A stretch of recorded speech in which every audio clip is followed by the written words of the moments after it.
চুল টানছে, কত বড় সাহস। আমি কিন্তু তখন তুমি 6 বছর হবে না, তখন আমি কত বড় হয়ে যাই, আমি অনেক ফ্রি হব। তারপর দেখো আমি কি করবো। আমি তখন তুমি মার হাতে মার খাবা, সবার হাতে মার খাবা। এই কেন আমাকে চুল টানছো বলো? নাও say don't be shy, say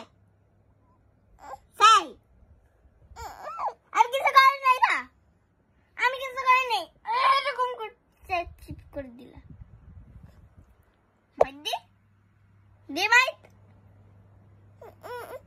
এই চুপ, এই তোমার সাহস